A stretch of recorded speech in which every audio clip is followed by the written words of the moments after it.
Hey, everybody, and welcome back to the Thanks But No One Asked You podcast, where storytelling meets unsolicited advice. And today I have a guest, Steve Davis Jr.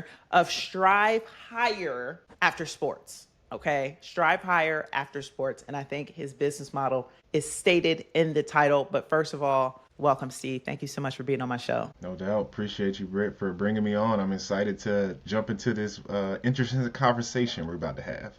It's go time.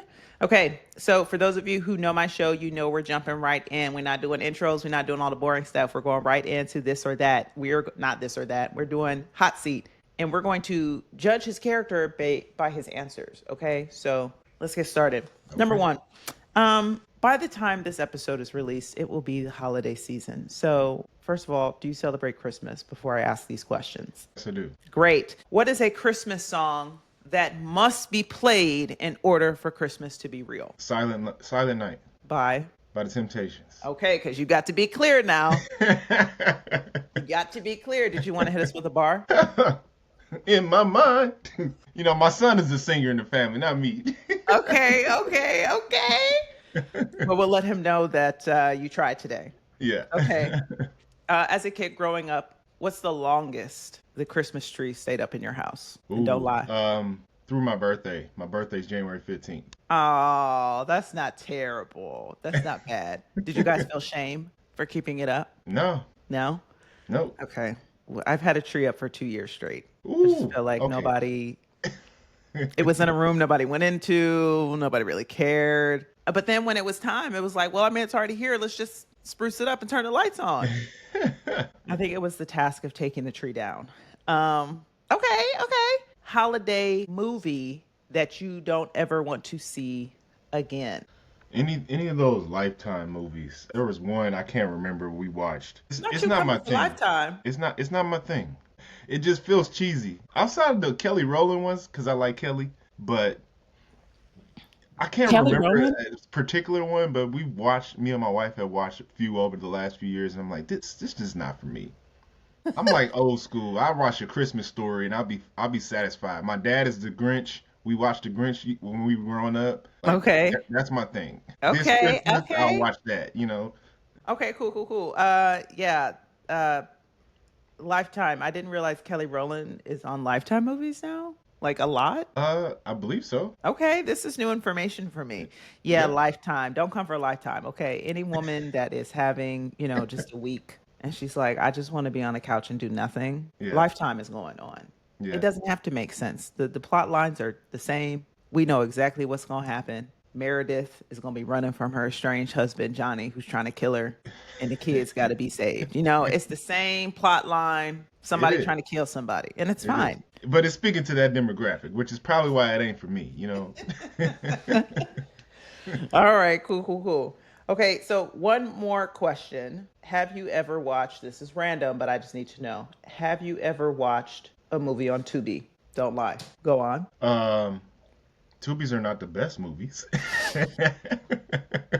but it's interesting. I saw one, and it just threw me off about this lady. She was dating this man. Found out this man was married. She got mad about it. She ended up shooting him, shooting her. Then the kid came downstairs and she shot him. And I was like, all right, no more Tubi movies. I'm done. How old was the kid? Kid was like under 10. I was like, y'all wildin'. Oh my God. Yeah. Okay. See, and this is why I don't watch Tubi. See, Shout out to right. Tubi. If you guys wanted to do a partnership, I'd be open. Okay, I'd be open. Just saying, you probably need the ratings. I can help you out. I'm saying anything goes on Tubi. That's what it sounds like. Tubi's crazy. Okay, cool. So let's get into you. We warmed you up. You feel a little loose. Tell the people, what is it that you do with Strive Higher After Sports? Yeah. To put it in a nutshell, I help athletes to design fulfillment in their lives after they transition to life after sports. Specifically when it comes to their identity, being that I've experienced that, and I know a lot of athletes experience being lost without that sport and trying to figure out who they are. My focus is really getting them to build that foundation again, driving towards the person that they're trying to become, but also adding elements in their life that make it feel purposeful but fulfilling, not just on one avenue anymore, being multifaceted and really knowing how to tap into that and grow into that, with the thought process of becoming somebody Hmm. versus jumping into what you're going to do. Because I think a lot of us were focused on the what versus the who. Yeah. And so, I was having this conversation about this very topic, and I was saying, this isn't so different than a lot of just people in general. So many people all through LinkedIn, right, being laid off. And the affirming message that keeps being circulated is you are not your job. Your job is not your identity. You are more than that. And so this is actually a message that everyone needs to hear, but specifically athletes. I think the issue is that they've been doing it for so long and at such a young age. So my question for you is, what can parents do Mm. better to help their students at a younger age so that they don't have this kind of like crisis? That's a really great question. I think parents have a big part of this because, for those who come from, you know, backgrounds or situations where there's not a lot of access and they're really hoping to like help their child, get out and be successful in life. Sometimes they latch their dreams onto that child to Mm-hmm. really kind of push them to like be the best that they can be in that. So it only enhances the identity of I need to be this because this is what everybody wants out of me. This is what everybody sees out of me. I think as a parent, it's important to not only support your child's dream, but to help them understand how they can take the experiences that they're gaining through it to evolve as a human being, and really give them the opportunity to not just put all their eggs in one basket. There's many things that anybody can do in this world, but as you're raising a child, you want them to explore as many things as they can growing up to get the opportunity to test things so that when they Mm-hmm. go out into the world on their own, they're able to navigate life's challenges that we know that are coming, right? Um, but if you just really push them in one area, it really drives them to feel like they're a failure. There's something's missing when that part of their life is gone because this is what you showed up for. This is Right. what you paid for. This is what you really told me that I needed to really focus on. And now I don't really know anything else because this is the main thing that's been driving in my life. So I think for parents, it's important for them to understand how to, you know, give their kids a little grace, but also help them learn the life skills, Yeah. and know that sports is just a game. It's one thing. Honestly, it's something that is a very short-lived career. Um, if you're lucky, really, really lucky, you'll play until you're 40. Um, Mm-hmm. but most people don't. Most people are done in their 20s. And it's like, okay, if you're really driving towards having your kid focus on this one lane and being done at 20, like there's so much life to live. And what have they have to gain from this? So really giving them a little bit more exposure, and helping them to see themselves as just more than this aspect of their life. Yeah. And now, so one way to think about it is, right, like getting them involved in another sport completely, and for a number of reasons. So for listeners who maybe have kids that are going through sports, one of the biggest reasons you should have your kid participate in multiple sports is that there's overuse injuries, Mm, right? There are parents who have their kids playing football and or basketball, volleyball, whatever, tennis, pretty much all year round for year after year after year after year. And then you have an 11-year-old with an ACL tear. You have a 13-year-old with a labrum tear having surgery. This is way too young to be going through a traumatic surgery. And it's mostly because of overuse. And so hmm by diversifying the sports that your kids are in, they're using different muscles, different muscle memory, giving other parts of their body a break. That's one way. What are some other ways, right, outside of sports that you encourage people to find who they are? Where do you Yeah. tell them to start? Think about hobbies. Think about things that they're passionate about, or maybe like things that they've experienced. It is really about experience. Like once you get exposure to something, then you can really understand like how you responded to it and how your Hmm. body resonates with it. Um, having access to be in a space where you go and volunteer for something and give back to people, and then you get to see like how it is to know that you're privileged to have something that somebody doesn't have, right? That's one way. Another way is, going into a different space to be able to explore something outside of sports, where it could be arts, theater, music, just seeing how you resonate in those different Mm, spaces. yeah. But really giving you an opportunity to get involved with different clubs too. Like, don't just focus on one thing. And I think to a certain extent, like even with sports, it's like a lot of these kids specialize now because you're trying to build that track to like, okay, now I can actually be legitimate and make some money in high school potentially. Yeah. So I need to focus and be competitive in basketball. So it starts at age 8, and it's like this is the only thing.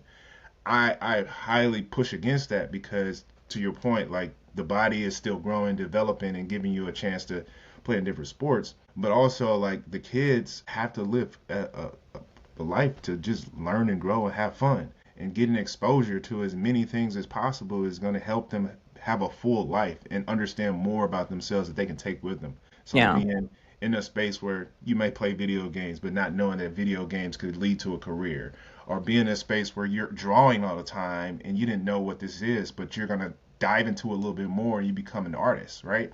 Um, or you may be somebody who loves history, like looking at History Channel or just looking at different documentaries and just being able to get exposed to it. I think is a big part of it, and that's something I push for athletes that transition. Even it's like how do you know until you know? Like you gotta Yeah. go and try the things out. Be willing to get the feedback and use the feedback to inform how you want to move forward. Yeah. And as you were talking, it reminded me of I was watching the UCLA. Who was UCLA playing yesterday? North Carolina women's basketball.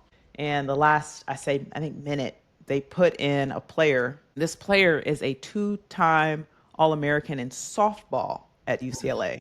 And she's also on the basketball team, like as a walk on. And I think it's super dope. And she scored her first point, and the bench went crazy. And I just thought that was so dope that, like, yeah, there's so many players that have like passions in different things, and coaches allowing them to do Hmm. that was so special. And it was really dope to just see, like, wow, an All American in softball probably doesn't get the same spotlight, doesn't get the same limelight, crushes it in her sport, gets to come over here and do this other thing that she really likes.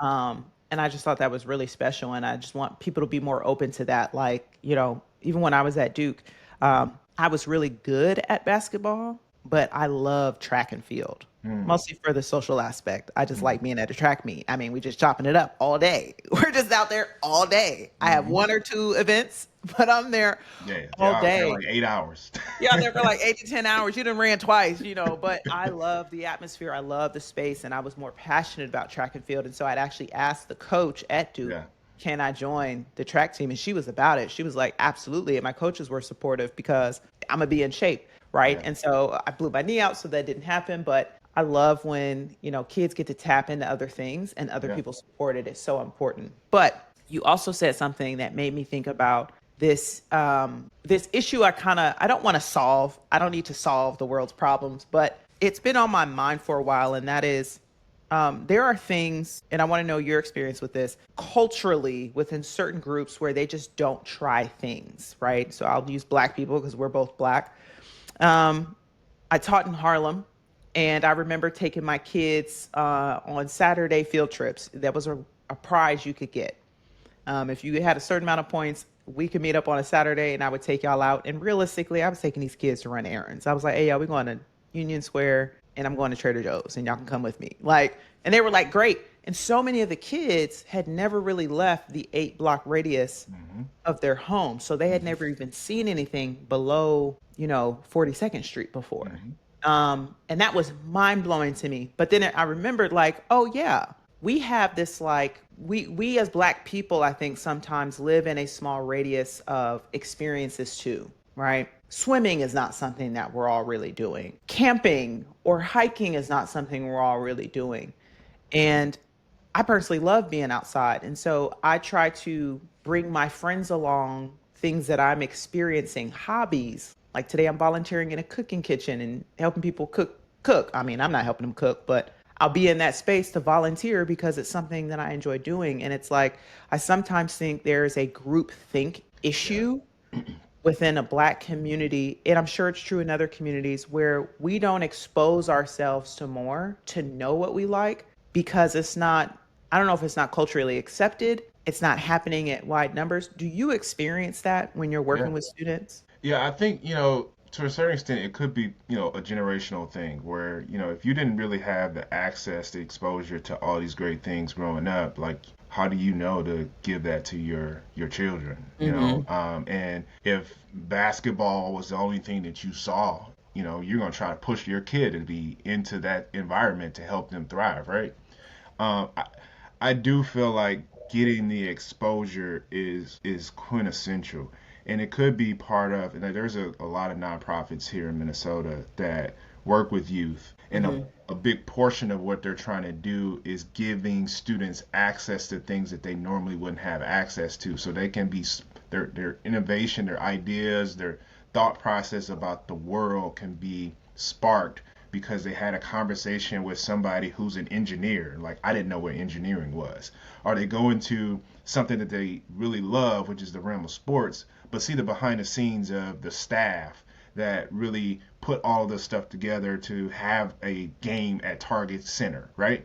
Um, Giving the students more opportunities to see things outside of the box that they are growing up in is a big part of it. And yeah, to a certain extent, it feels like in certain communities there's either a hesitancy to do those types of things because it's like, well, I'm not gonna waste my energy because this is not really gonna be something that I'm gonna have access to. Like, if I don't make Mm-hmm. it in sports, nothing's gonna happen for me. I might be out in the streets. Or it could be to a certain extent like they just don't know.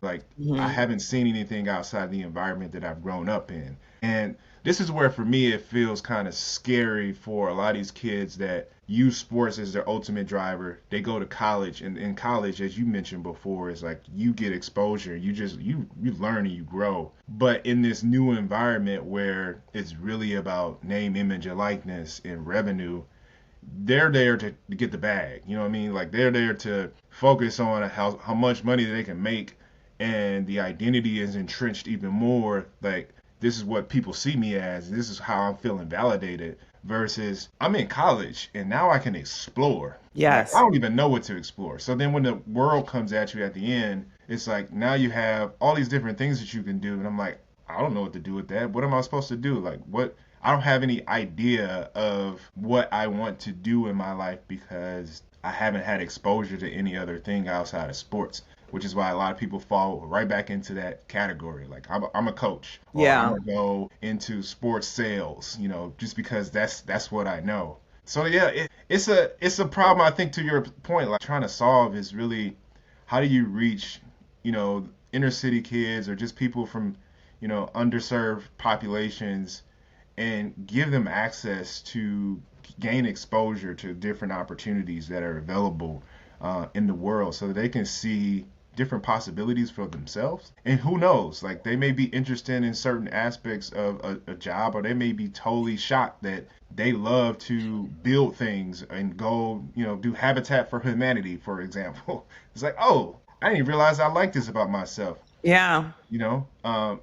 And giving kids the opportunity to think about it like that, because I do workshops too, and a lot of the high school athletes come from that environment, especially the black kids, who are like, I don't know anything else besides ball. And I'm like, do you have any other passions, anything that you've like done? And they're like, nah. So it's like, I get the environment. Like, a lot of these kids, to a certain extent, some of them are just trying to survive. And getting the exposure is like, I don't even know what you're talking about. Like, it's either this way or this way. It's only two paths for me. And unfortunately, that's the circumstance for a lot of these kids. But I feel like there's some opportunities to really meet them where they're at and pull them along to give them access to these great things that are available, within all of these metro areas. Yeah, I feel this on so many levels. Like I said, if I just even go back to my students, right? The ones who just never really left their 5 block radius in the Bronx, and they're finally going to Wall Street for the first time and are like, these buildings are really tall. I remember I had a kid, I will never forget, David Gaiman. We were downtown and he said, there's a lot of paper people down here. And I was like, what's paper people? And he was like, white people. And I was like, you don't have to whisper it. Like, but he really, and I was like, man, if this kid is not seeing white people, he's definitely seeing Hispanic people. I mean, he live in the Bronx, but Mhm. he's not seeing probably Indian people. He's probably not seeing Asian people. He's probably not seeing, like, white people are everywhere. So the fact that Mhm. you're not seeing them is telling me how limited your experience is. And, I wanted to so badly to just expose them to everything just one time. And they were very open to it every single time. But let's say, you're always going to have the kids who are like, I tell them, okay, we're making resumes today. And you know what they write? An NFL player. And I learned very early on, like, I wouldn't want somebody to crap on my dreams. I wouldn't want an adult to tell me, no, you're not going to do that. I hear so many stories of people doing that, and I didn't want to be that person, especially because I played ball, like, and I was more than likely going to go pro. So who am I to tell you you can't go pro? But I would make them make two. I'm like, you can have one. You can say NBA, but you got to make another resume. And then they would be like, well, I don't want to do double the work. So I'm like, well, that's one way to think about it. Like, yeah, actually, there's double work to do here. Like, you Yeah. you can go after your dream, but you also do need to do the work and think about other things. And it's funny how quickly they drop the NFL. They was like, all right, well, I'm gonna leave that alone for now. And it's like, huh? So are you not really willing to put in the work? Like, how much do you actually care about that dream? Because it was so quick for you. You dropped it just that quickly, and they'd be like, all right, I'll do two. But what do you say Yeah. to the kid and the parent who's like, yeah, I hear you, but we're going pro? Yeah. What do you say to that? Yeah. So this is a great question, and this is something that I have continued to adapt the approach with because, to your point, you don't want to shatter anybody's dreams. I was that kid too. Like, I don't want nobody telling me I'm not gonna make it, Yeah. because all it's gonna do is make me want to make it even more. And we all love the story of somebody who everybody doubted and then Yeah. made it. Right. We all rallied behind that story. And we Yeah. don't want to be the person that the person's talking about on their stage. Like, when I was in third grade, my teacher looked me dead in my eye and said, you're gonna be in jail, not in the league. Like, Right. we don't want to be the person they cite. Right. But at the same time, you want to, like, be like, yeah, but realistically, bro, statistically. Yeah. So yeah, what's your approach to that? Yeah, so I'm always focused on like living life fully. And I ask them about like what does a full life mean to them, and how would you want to be, as you get older in life, like what are the things that you want to explore? And saying like, yeah, you have the dream to make it pro in sports. And then I say, and what else? Trying to give them an opportunity to think about more things. And sometimes it's like we're regurgitating back to when we're younger, like 4 or 5 years old, maybe six, and just dreamers. You got all these great ideas. You're just saying things like, I'm going to be an astronaut, or I'm going to do this, and I'm going to do that. Like, how do you tap back into that childish nature and think about like all these things that you said before to yourself, Yeah. and knowing that you have permission to be more than just one thing. I do a workshop called Develop Your Multiverse because I'm a big Marvel fan. Okay, I was And like, this feels yep. very marvelly. Yep, yep. Big Marvel fan. And I use that because it resonates. And just thinking about like, okay, if you had multiple variants in the world, what would those variants be Oh, doing? that would be fun. Like you got one that's an NFL player. Great. What's the other variant doing? And I give him examples. Like for me, like I told him, I have at least seven. Like one was, playing football. Another one was a DJ. Another one is an astronaut. Another one is just someone who brings people together and loves to like have events and doing community. But just thinking about like how I see myself Yeah. and helping them to think about how they see themselves outside of just one thing, which is a challenge sometimes when you're just exposed to one or two paths. Yeah. But Like, as a where do you list the kid, chicken before the egg? How can I yeah, tell you to dream about something? You only seen three things. Where do we begin? right. But even when you're younger, before you are actually able to process your environment and know like, okay, this is what I have. Yeah. Before that, you're thinking of all the great things that you want to do in your life. Like, Be oh, I see Batman. this. I want to be this. I want to do that. Let's tap back into that. Like, seriously, Yeah. it's really getting back into that childish nature, because as you get older, the world becomes more mundane and routine, that you think like it's not realistic to think of like outside the box anymore. But Yeah. if you really have this strong belief and you can think about all these great things, like you can achieve it. You can figure out how to tap it into your life. So that's how I try to like approach it with them. Is just like, think about how you want to live fully. Tap it back into the things that you thought about as a kid, Yeah. and you just hit away because now you just focus on one thing. But let's bring them back out. Like, Yeah. what's the possibilities there? So now I'm going to challenge you even further, right? Because there's always going to be skeptics. I'm a very big skeptic. Mm-hmm. Okay. I'm a hope giver, I'm a hope dealer, but I'm also a skeptic. And so um there is an idea though that wanting it and dreaming it is not enough. And that's a harsh reality that I think also now trips people up. Once you get them across that line of like, okay, I've dreamt it up. Wanting it is not enough. There is actual discipline and steps and follow through and consistency that are required. Um, and also just like reality. And Mm-hmm. so I was watching a movie. There's a new movie that just came out with Keanu Reeves, Aziz Ansari. It's called Good Fortune. Oh, I haven't seen that, but yeah. Oh my goodness. I love the premise. It's super cute. It's so funny. And Aziz Ansari is talking to a kid. And Aziz is like in between jobs. He lives in his car. And really the movie is all about like the wealth gap that we're dealing with here. And the idea that like be grateful for what you have and money doesn't solve all problems. The movie challenges that in a funny way. Like, well, maybe it actually does solve a lot of problems, right? I'm not living in my car anymore. And so Aziz is talking to this boy and he's just all mad and moody. And he's like, what do you want to be when you grow up? And the kid says, an archaeologist. And Aziz goes, oh, that's great. Yeah, I was once a little brown Indian kid just like you. And I was like, oh, archaeology. And here's what's going to happen. You're going to go to school, you're going to study archaeology, and then you're going to graduate. And there's going to be no archaeology jobs. And so then you're going to be in a pile of debt. And guess what? You're going to move back in with me, your parent. So, yeah, go ahead and be an archaeologist or get a real job. And I was like, that's funny, but also factual. Hmm. Yikes. And so there is this like, we can dream, but you also have to live in like reality. So how do you balance the two? Hmm. Because like, how do you balance that with people who push back? It's a mindset thing for one, because with sports, you use a lot of the doubt and it doesn't stop you. You use a lot of the failed moments. Like you don't win every game, you don't get every rep in, but you keep going. You like, all right, I'm gonna get better next time, and you're gonna keep going.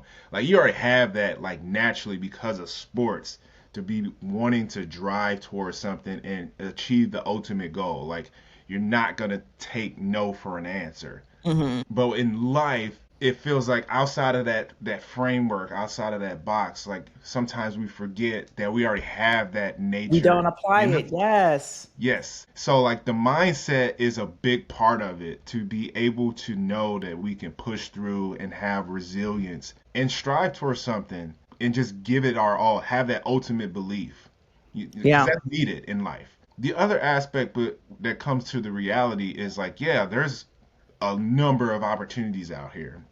And how do you set yourself apart from those? In my opinion, is by the people. Hmm. Like, you can know a lot of things. You can get your degrees and have certificates and have all this knowledge. And to Aziz's point, like you can apply to jobs and you won't get them.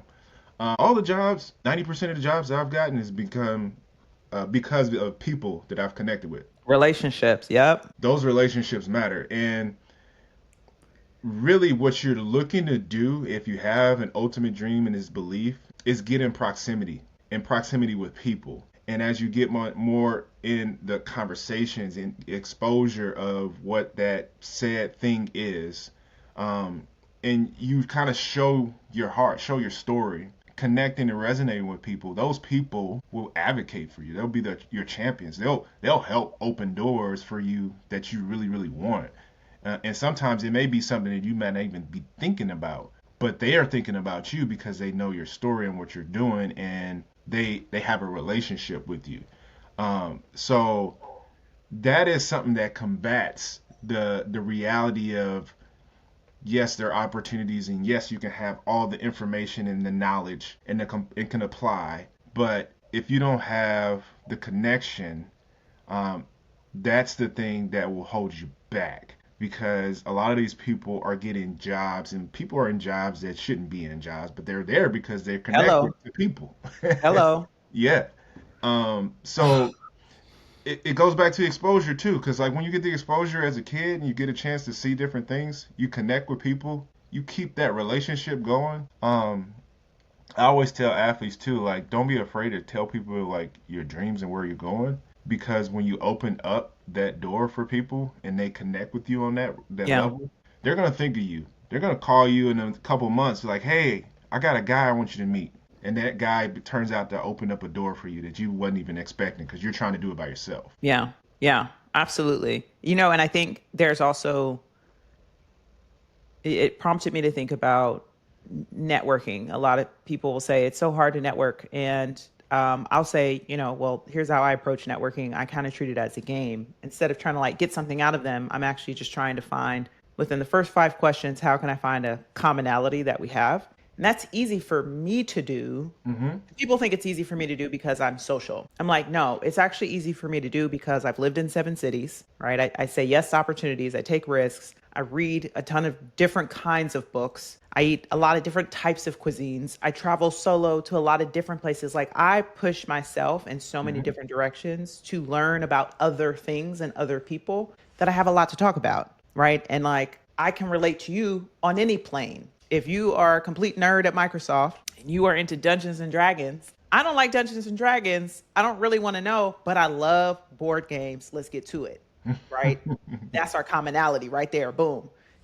Someone else, they might be into physics and space and all of that. And I'm like, I don't love that, but I do love documentaries. So I'm down to watch a documentary with you and learn more about it. And I think sometimes networking is harder for people, especially athletes, because they've only been doing this one thing. And it's like another reason to expose yourself to more things is like networking becomes easier, right? We all have been athletes in a group of, older men, and you come in trying to get a job and all they want to talk to you about is your touchdown. Yeah. They're like, oh, I saw you at the I 30 saw you yard do this line great play, right? in 2005. And you're like, I didn't come here for that, but I'm going to ride this train, right? I'm going to ride this on out because you're interested in it. And that same mindset Yeah. is applied everywhere. Everybody don't watch sports, but you can find a commonality with people. And by finding that commonality, it makes networking so much easier. And Right. so for that reason, I tell people like get involved in other stuff. One, because you don't know what you don't know, but two, you might like it. And three,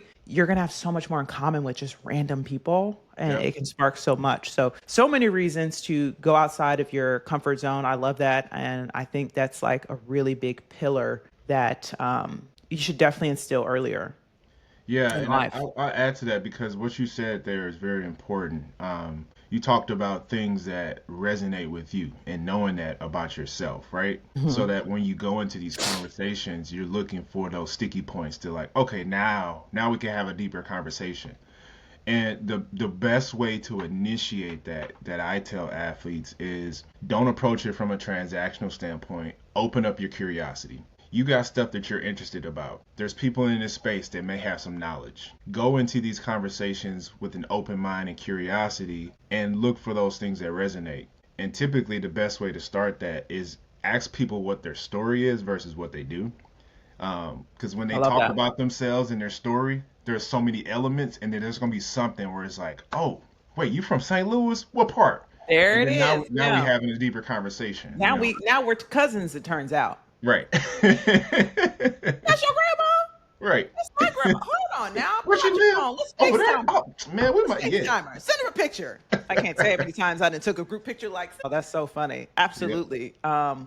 It can be a fun exercise. It's very jarring at first, for sure. I like to tell kids too. I tell them honestly, I'd be like, in college, people say go network. And there was this idea that because I played at UConn, that jobs were just going to fall in my lap. And that's Mm. not how it happened. Yep. That's not how it's going to Same way happen for for me. anybody. I don't know why people act like this. Um, but I would go to like our booster dinners. We all had like, we were paired with like a donor or somebody who like, these people, it was so weird. Like, these people paid for your scholarship. I'm like, okay, we got to go to dinner and like act like Right. I It's like, like you. thank you for your Hi, service, I guess. hi, Smith. Do you own me now? Do you have like a Right. stake in my life? I don't understand what's going on. But we would be, networking, and I would just be like, yeah, that's interesting. Really cool, cool, cool. Do you have any jobs? And I would just go there because I didn't know what else to do. I mean, they told me to get a job. And so I would just ask plainly, and it finally took like 3 or 4 people to finally get comfortable and give me the feedback and say, don't do that. Mm-hmm. Don't do that. But to your Do point, like we do weren't this really instead. taught. Yeah, we Yeah. weren't really taught that. Like you were taught to go in those environments and just talk to people, and it's like Figure it out. I don't really know what to say. I struggled for years in networking, um, but once I realized what was working for me was just like actually being curious about certain things Yeah. and having a real conversation. Then it was like, oh, this becomes easier now. Like I can Yeah. just talk, have a human interaction. Versus, when you think about it from a transactional mindset, you go in, it's like, well, I'm hoping like this person's gonna hire me. You got a job, you Yeah. know, it's like you're a robot. You're not really listening to the conversation. At all. I'm looking for you said job, Yeah. you said available. And adults, I mean, people do this today now. They like freak out in the networking, and partly because they're starting when they need a job, which is problem number one. You Hmm. don't start networking when you need a job. That makes you come off Desperate. desperate, and that's you need some runway before you get a job. But girl, I'm like, girl, not a girl. Sorry, we could talk about this for hours, but we have to get into this or that. This is my favorite part of this segment. This is where you get to give some unsolicited advice. And so I'm going to give you 2 very different populations, and you're going to give them unsolicited advice. So because you're in Minnesota, would you like to give unsolicited advice to the owners or GMs of the Timberwolves or the Vikings? Vikings. You got some feedback. Go ahead, tell them. I only say that because I'm football, so like it's natural for me to think about that. Unsolicited advice. Great culture of people who really follow the Vikings and really support the team, and they're hedging their bets on a very young quarterback and trying to build around him. Um, I would say continue to leverage the experience of the vets to help nurture and grow the individuals within the team to help them evolve. Right? One thing that JJ McCarthy does well, though, I think that could be replicated, is how he sets his mind up before games. I don't know if anybody has paid attention to his meditation process, um, but it is definitely something that makes him present that I think a lot of athletes on that team could really relay. So that should be something they should be doing together. As you talk about teams, and when teams connect on a different level with each other, that affects how they play on the field. Right. And they're trying to build a championship team like any other team. But when the professionals are kind of in their own lanes, it's hard to get them to gel, Yeah. especially with a young guy, right? But this young guy is doing something that I think is beneficial for the It's entire mature. team to really just hone in on being present, being appreciative, and being ready to like collaborate and use each other's talents to be the best that they can be. And I think that can translate to life too, like being able to just pause, which is something that you don't do a lot in sports. Like he's pausing right before a game Yeah. and just like, all right, what am I going to take out of this moment? Win, lose, or draw. Like, let me get myself prepared for today. Yeah. That's something I think they can use together. Okay. I love that. Very, very zen, very Yeah, mindful, yeah. very demure. I'm late to that party, but whatever. Okay. Um, Unsolicited advice to parents of athletes or coaches of athletes. Parents. Uh-oh. Go for it. Um, Kind of building off what we talked about earlier. Parents, do not attach your dreams to your child's dreams. Let them live a life that they want to live, but give them exposure to have a full life. If they're interested in things, help them explore those things. Really give them the opportunity to gain the exposure so that they can take those things with them. And then as they get older, it will only help them in life. It will help them understand how different things work, how different environments work, how different people work. Don't let them specialize. Mm, Specialization leads to more of a detriment than anything because you don't know anything else. You're only focused in one lane. Um, there's too many pathways out here in life right now. So, like, not to say you have to do them all, but give them a chance to gain some exposure. Yeah. Think about their future selves. Very cool. Okay. And this is the last one. So, we are living in an era of NIL, lots of money being flown around, and it's a lot of just, different mindsets. So, I want you to either give advice to the current senior in college. They don't have a fifth or sixth or seventh year. This is it for them as they last year. They're a senior, a true senior, or they are 3 years removed from college, both unsure about the rest of life. But if you had to pick one to give unsolicited advice to, the senior currently or someone who's been 3 years removed from college in their sport? Uh, I'm going to say a senior. Okay. And what I would tell the senior is this. You've had 4 or 5 years now of exposure to, the college atmosphere as an athlete. You're in this era of NIL. Let's talk about the lessons that you've learned with using your story and your narrative, the relationships that you've built with the brands. And in this last year, don't just focus on your athletic achievements. Tap into those people that you've built some relationships with, that you've gained some exposure with, and really deepen that relationship. And think about what do you want to take away with you in your narrative so that it can help you thrive as a person and find what's next in life. Not to say that who knows what the professional ranks may look like, but you got a lot of great exposure, got a lot of great experience right now. And it's really about taking advantage of this opportunity that may not present itself again, and really soaking it in so you can reflect on your journey up into this point and think about how you want to take this with you after college, whether that be in pros or in life after college. Because when that door shuts, it's kind of gonna be a door where you're not gonna have as easy as access as you have right now to take advantage of that. That's one thing that I wish I would have did. Preach. Yeah. Great. Yeah, so many I saw Ed posted something recently about like there's athletes who are like I think he was pushing them to have more ownership and accountability for their own development and saying like I don't know what to do or I don't something along the lines of like I don't know what to do with my life and I don't know or I wish I learned this or I wish I was showed this. And Ed's perspective is like, look, you're actually given a lot.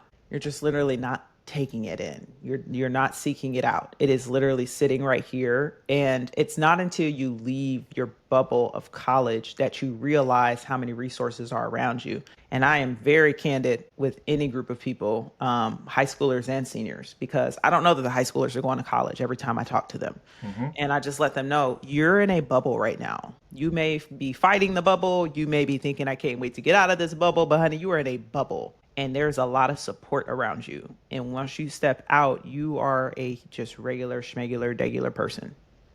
And you then have to form your own new bubble if you are lucky enough to do that. And so you're not really taking in everything you have, and you need to pay attention because it's going to go.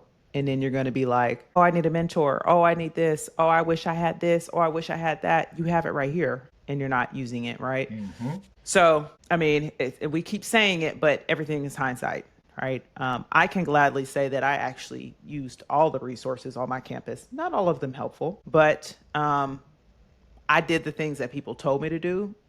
I built relationships with professors. That's how I got my master's degree for free.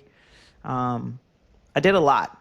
I was on SAC. I can't say I did much on SAC. I was a secretary, but I started to explore like what does a leadership role look like? What does it look like to be involved? I volunteered in my senior and junior year. Like I did all the things people said and it was very fulfilling.